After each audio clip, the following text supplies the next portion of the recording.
in the 5th semester of diploma course of BPCE. This is the table of concepts that we will discuss in the corresponding slides.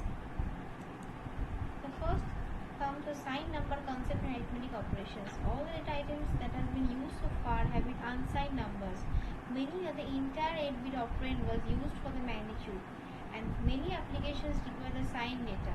In this section, the concept of signed numbers will be discussed along with some related instructions.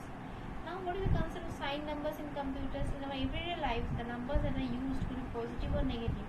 For example, a temperature of 5 degrees below 0 can be represented as -5 and -20 degrees above 0 as +20.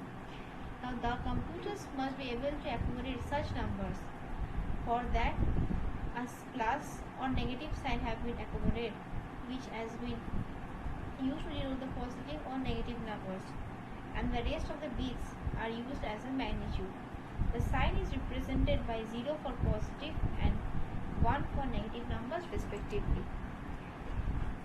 Now accordingly we can see this is a 8-bit pattern where the first D7 bit, that is the MSB bit, is kept for sign, either plus or minus, that is positive or negative, and the rest 6 bits or rest 7 bits have been kept for magnitude. If now the D7 bit is 0, then we can say that operand is positive, and if the D7 bit is 1, then we can say that operand is negative. Now the positive numbers have ranged from 0 to +127.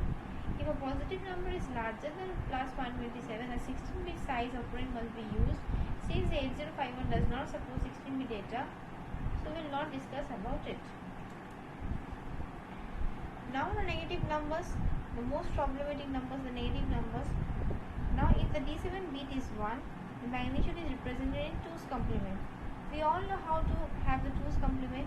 In 2's complement, first we have to find the 1's complement, which is obtained by complementing each of the individual digits, and then by adding 1 we can get the 2's complement of the given number. So if we follow some simple steps, we have to first write the magnitude of the number in 8-bit binary without any sign, then we have to invert each bit, and then we have to add 1 to 8. Now if we take an example of how 8051 could represent -6 hex, in simple example, we have to first represent -6 in this representation in binary, then we have to invert each bit, and then we have to add 1 to this bit to obtain the 2's complement.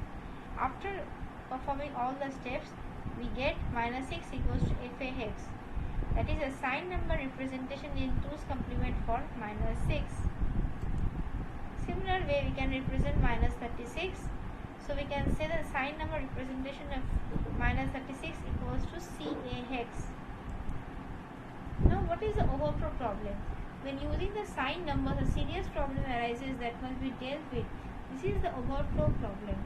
The 8051 indicates the existence of an error by raising the overflow problem, but it is up to the programmer to take care of the erroneous result. The CPU understands only zeros and ones and ignores the human convention of positive and negative numbers. Now, what is an overflow? If the result of an operation is too large to fit in that particular bit, then we can say that an overflow has occurred. How this overflow takes place? If for an 8-bit operation we get a result greater than 8-bit, that is we get a result of 9-bit, or in case of 16-bit operation we get a result of 17-bit, then we can say that an overflow has occurred. In this small example where we are adding plus C96 to 70, we are getting as 166. Now 1 is the carry, or rather 1 is the overflow, because 96 and 70 both are 8-bit numbers, so we are getting a 9-bit. So in this case we can say that overflow has occurred. Now what I have told is that has been illustrated in this following slide. Now when is the overflow flag set?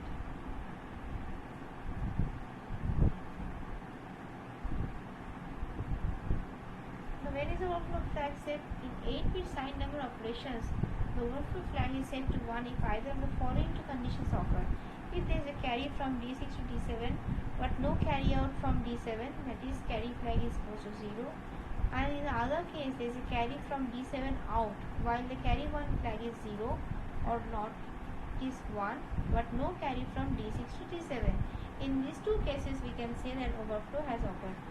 So, let me again revise that there is a carry from D7 to D6 bit, but no carry out from D7, that is Cy equals to 0. And the second condition is there is a carry from D7 out, that is C1 equals to 1, but no carry from D6 to D7. So in other words, we can say that the overflow flag is set to 1 if there is a carry from D6 to D7 or from D7 out, but not both. This means that if there is a carry from both D6 to D7 and from D7 out, the overflow flag equals to 0. The next example will further illustrate this problem. Now we are adding minus 128 to minus 2. So what happens? We are getting a result, and so the result is plus 126, which is wrong, because accordingly by normal arithmetic rule, if we add these two numbers we will not get minus 126. So this is wrong, and hence the overflow flag is set. The illustration of the above program is provided here. Thank you. I hope I have let you understand what are signed numbers and how you can use it, and how overflow flag is set, and their concept in signed number, and some few problems of 8051 have further cleared the concept of negative and positive numbers. So thank you everyone, and if any doubt, then please feel free to contact